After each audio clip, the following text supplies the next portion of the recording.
हर हर महादेव दोस्तों, आज जिस स्त्री के बारे में हम बताने जा रहे हैं, अगर उस स्त्री से अपनी पत्नी के अलावा आप शारीरिक संबंध बनाते हो तो मित्रों, शास्त्रों के अनुसार आपको पाप नहीं लगेगा और आपका जीवन सद्गति की ओर जाएगा। मित्रों, यदि आपका विवाह हो गया है या भविष्य में होगा और यदि आप दूसरी स्त्री के साथ संबंध बनाना चाहते हैं तो बना सकते हैं। हमारे धार्मिक शास्त्रों के अनुसार कोई भी पुरुष पत्नी के अलावा इस एक स्त्री से शारीरिक संबंध बना सकता है। तो आइए मित्रों, आपको इसे समझाने के लिए एक सत्य कथा सुनाते हैं। मित्रों, इस सच्ची कथा को ध्यानपूर्वक पूरा सुनना। तो चलिए शुरू करते हैं। मित्रों, एक बार देवर्षि नारद नारायण नारायण का जाप करते हुए आसमान के मार्ग से यमलोक पहुंच जाते हैं। तभी यमलोक के देवता यमराज भी सिंहासन पर विराजमान हुए थे। तभी देवर्षि नारद उस स्थान पर पहुंच जाते हैं। देवर्षि नारद को आता देख यमराज उनका स्वागत करते हैं और उन्हें प्रणाम करते हुए कहने लगते हैं, हे देवर्षि नारद, आइए, आपका स्वागत है। आपके आगमन से यमपुरी धन्य हुई है। तब देवर्षि नारद कहते हैं, हे मृत्यु और न्याय के देवता यमराज, आपको मेरा सादर प्रणाम है। तब यमराज कहते हैं, हे मुनिवर, कहिए, अवश्य ही कोई महत्वपूर्ण कारण होगा। कृपया आप हमें बताने की कृपा करें कि आप किस प्रयोजन से आज यमपुरी आए हैं। तब नारद जी कहते हैं, हे धर्मराज, आप मृत्यु और न्याय के देवता हैं तथा तीनों लोकों के प्राणियों को उनके कर्मों के अनुसार दंड देने का कार्य आप करते हैं।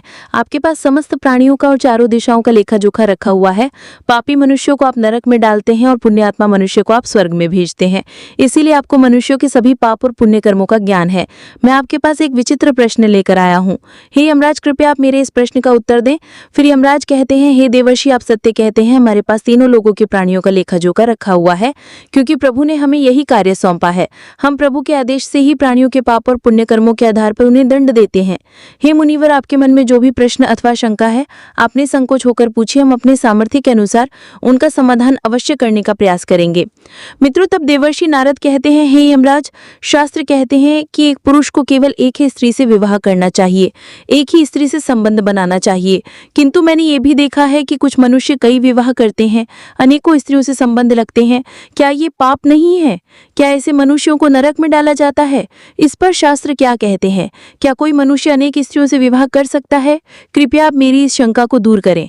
तब यमराज कहने लगते हैं, हे नारद जी, आपने समस्त मानव जाति के कल्याण के लिए उचित ही प्रश्न किया है। हम आज के इस युग की बात करें तो जब पति पत्नी एक दूसरे की शादी के बंधन में बंध जाते हैं और एक साथ रहने की कसम खाते हैं, ये कसम आज के इस आधुनिक जमाने में हर कोई पंडित के सामने लेता ही है।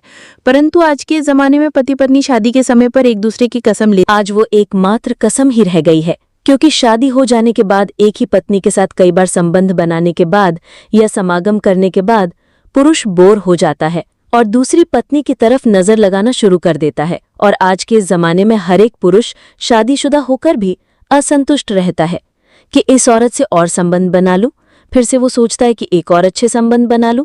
ऐसे करते करते उसका मन किसी भी औरत के साथ नहीं लगता है। बस उसके मन में हर दिन नई नई औरतों के साथ हवस बुझाने का ही मन बना रहता है। परंतु एक ही स्त्री ऐसी होती है कि अगर आप उसके साथ पत्नी के होते हुए भी शारीरिक संबंध बनाते हैं तो शास्त्रों के अनुसार आपको पाप नहीं लगेगा। मित्रों, यमराज कहते हैं, हे नारद जी, संसार में मनुष्य एक से अधिक विवाह कर सकता है या नहीं, इसका उत्तर देने से पूर्व मैं आपको एक कथा सुनाता हूँ। इस महान कथा में आपको सभी प्रश्नों के उत्तर मिल जाएंगे, इसीलिए आप इस कथा को ध्यान से जरूर सुने। जो भी इस कथा को ध्यान से सुनता है, मैं उसके 30 अपराध माफ करता हूँ। फिर नारद जी कहते हैं, हे धर्मराज, आप उस कथा को कहिए, मैं उसे ध्यान से पूरा सुनूंगा। तब यमराज नारद जी को वो महान कथा सुनाते हैं। प्राचीन काल की बात है। मध्य देश में एक अत्यंत शोभायमान नगरी थी। उस नगरी के एक अत्यंत गुणवान बलवान राजा थे, जिनका नाम शशिपाल था। महाराज शशिपाल एक न्यायप्रिय राजा थे। उनकी प्रजा उनके न्याय से अत्यंत संतुष्ट रहा करती थी। राजा भी अपनी प्रजा का अच्छी तरह से देखभाल करते हैं। राजन सभी का अच्छी तरह से ध्यान रखते थे। महाराज की सुमति नाम की पत्नी थी, जो अत्यंत सुंदर, गुणवान, चरित्रवान और पतिव्रता नारी थी। महाराज शशिपाल और रानी सुमति बहुत ही दयालु स्वभाव के थे। वे हर प्रकार के यज्ञ, दान, धर्म तथा अनुष्ठान किया करते थे। उनके साम्राज्य में सब कुछ था, किंतु केवल एक कारण से महाराज, महारानी और सारी प्रजा दुखी रहते थे। महाराज को कोई संतान नहीं थी, जिस कारण से महाराज दुखी और चिंता में रहते थे। प्रजा को भी महाराज की ऐसी दशा देखी नहीं जा रही थी। कितने ही प्रयास करने पर भी महाराज को कोई संतान नहीं हो रही थी। महाराज ने अनेक वैद्य बुलाए, अनेक पुत्र प्रताप के उपाय किया, दान धर्म किया, व्रत किए, किंतु उन्हें किसी भी उपाय से संतुष्टि नहीं मिली। फिर एक दिन प्रजाजन महाराज के पास आते हैं और कहते हैं, महाराज हमें क्षमा करें, किंतु हम आपके और इस राज्य के हित की बात करना चाहते हैं। महाराज आप पुत्र प्राप्ति के लिए तथा इस सुंदर सुशोभित राज्य के वारिस के लिए कृपया दूसरा विवाह करें। किंतु महाराज अपनी प्रजा की बात से सहमत नहीं होते हैं। इसके पीछे का कारण था कि महाराज रानी सुमति से बहुत प्रेम करते थे, इसीलिए वे अपनी पत्नी का दिल नहीं दुखाना चाहते थे। तथा महाराज सभी प्रकार के शास्त्रों का ज्ञान भी रखते थे कि एक पुरुष को केवल एक ही स्त्री के प्रति एकनिष्ठ रहना चाहिए। एक पत्नी के होते हुए कभी दूसरी स्त्री के पास नहीं जाना चाहिए। जिस प्रकार से एक मादा पशु के साथ दूसरा नर पशु नहीं रह सकता, ठीक उसी प्रकार से एक पुरुष के साथ दो स्त्रियां कभी सुखी नहीं रह सकती। मित्रों, जो पुरुष एक पत्नी होते हुए भी दूसरी स्त्री से संबंध रखता है वो घोर पाप करता है और नरक में ही गिरता है। इसी कारण से महाराज दूसरा विवाह नहीं करना चाहते थे। फिर प्रजाजन मंत्री जी महारानी के पास जाकर उनसे आग्रह करते हैं कि वे महाराज को दूसरा विवाह करने के लिए मनाएं। तब रानी सुमति भी प्रजा के दुख समझती है और महाराज के पास आकर कहने लगती हैं, हे स्वामी, आप कृपया दूसरा विवाह कर लीजिए। हमारे राज्य को भविष्य में एक राजा की आवश्यकता पड़ सकती है। अब मैं भी बांझ होने के तथा आपके पुरुषत्व के ताने सुन सुनकर तंग आ चुकी हूँ। कृपया मेरी विनती को स्वीकार करें। फिर महाराज रानी को भी मना करते हैं और कहते हैं, हे महारानी, यदि मैं दूसरा विवाह भी कर लूंगा तो मैं पाप का भागी बन जाऊंगा और मृत्यु के उपरांत मुझे नरक में ही जाना पड़ेगा। और तुम ही बताओ, क्या तुम मेरे दूसरे विवाह से खुश रह पाओगी? तब रानी कहती है, हे स्वामी, आपकी खुशी में ही मेरी खुशी है। मैं मेरी सौतन को अपनी बहन मानकर प्यार दूंगी। कृपया आप संकोच न करें, मुझे इससे क्षण मात्र भी दुख नहीं होगा। मैं आपको विवाह के लिए सहमति देती हूँ। तब महाराज कहते हैं कि देवी, किंतु मुझे उस पाप से कौन बचाएगा जो एक स्त्री के होते हुए भी दूसरे स्त्री के साथ संबंध रखने से मिलता है। इस पाप से कोई मुक्ति नहीं है। मैं ऐसा घोर अनर्थ नहीं करना चाहता। इस प्रकार से राजा और रानी के बीच विवाद होता रहा। वहीं दूसरी ओर पितृलोक से महाराज के सभी पूर्वज इस घटनाक्रम को देख रहे होते हैं। वे अपने पुत्र के ऐसे व्यवहार से अत्यंत दुखी हो जाते हैं। यदि महाराज को पुत्र नहीं होगा तो कुल का ही विनाश हो जाएगा।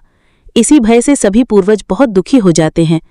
फिर एक दिन महाराज के सभी पूर्वज सपने में आकर उन्हें दर्शन देते हैं और कहते हैं, हे पुत्र, तुम्हारे कारण हमारी दुर्गति हो रही है, हमारे कुल का विनाश हो रहा है। तब महाराज अपने पूर्वजों से कहते हैं कि हे महात्माओं, मैंने ऐसा कौन सा पाप किया है जो आप सभी इतने दुखी हुए हैं, और आपकी आत्मा की शांति के लिए जो भी उपाय हो कृपया मुझसे कहिए, मैं अवश्य ही करूंगा। तभी वे पूर्वज कहने लगते हैं कि पुत्र हमारी मुक्ति का एक ही उपाय है, वो है तुम्हारी संतान। यदि तुम पुत्र को जन्म नहीं दोगे तो तुम्हारे साथ साथ हमें भी नरक में जाना पड़ेगा। हमारा संपूर्ण कुल और वंश नष्ट हो जाएगा। इसीलिए हे पुत्र, हम तुमसे विनती करते हैं कि तुम दूसरा विवाह करो। पुत्र के बिना मनुष्य को सद्गति प्राप्त नहीं होती है। पुत्र ही अपने माता पिता का उद्धार करता है, उन्हें मोक्ष दिलाता है। जब वो श्राद्ध करता है तो हमारे पाप नष्ट हो जाते हैं। जब वो पृथ्वी लोक पर दान धर्म करता है तो हमें स्वर्ग लोक में भोजन की प्राप्ति होती है। इसीलिए हे पुत्र, तुम शीघ्र ही पुत्र की प्राप्ति के लिए कोई उपाय करो। पुत्रों की बात सुनकर भी महाराज दूसरा विवाह करने के लिए तैयार नहीं होते हैं। अब इसी प्रकार से फिर सभी पुत्रगण दुखी होकर यमराज के पास जाते हैं और उनसे विनती करते हुए कहते हैं, हे धर्मराज, कृपया हमारे कुल की रक्षा कीजिए। हमारे पुत्र की कोई संतान नहीं है और संतान के बिना हमारा कुल नष्ट हो जाएगा। कृपया अब हमारे पुत्र को दूसरा विवाह करने की आज्ञा दे। फिर यमराज कहते हैं, हे महात्माओं, मैं अवश्य ही तुम्हारे पुत्र को समझाऊंगा और उसे पुत्र प्राप्त करने के लिए प्रेरित करूंगा। मित्रों, फिर इतना कहकर यमराज पृथ्वीलोक पर आते हैं। यमराज पृथ्वीलोक पर आते हैं और एक साधु का रूप धारण करके महाराजा शशिपाल के दरबार में जाते हैं। उन साधु को देखकर महाराज शशिपाल अत्यंत प्रसन्न होते हैं और उनका आदर सत्कार करते हैं और उनसे पूछते हैं, हे महात्मा, आइए, आपका स्वागत है। आप कौन हैं? कहिए, किस प्रयोजन से आप हमारे इस राज्य में पधारे हैं? तब वो साधु उस राजा से कहते हैं, हे राजन, मैं साक्षात यमराज हूँ और तुम्हारे पूर्वजों के द्वारा प्रार्थना करने पर ही मैं स्वयं तुमसे मिलने के लिए आ गया हूँ।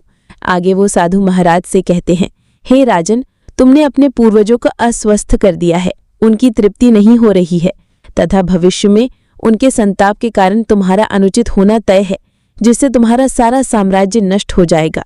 हे पुत्र, पुत्र के बिना तुम्हारी दुर्गति हो जाएगी, तुम्हें कभी मोक्ष की प्राप्ति नहीं होगी। शास्त्र कहते हैं कि मनुष्य को मोक्ष प्राप्ति के लिए पुत्र को जन्म अवश्य देना चाहिए। तब महाराज कहते हैं, हे धर्मराज, मैं विवश हूँ, कृपया आप मेरी दुविधा को समझिए। मैं दूसरा विवाह करके पाप का भागीदार नहीं बनना चाहता। इससे अच्छा है कि मैं पुत्रहीन होकर जीवन व्यतीत करूं।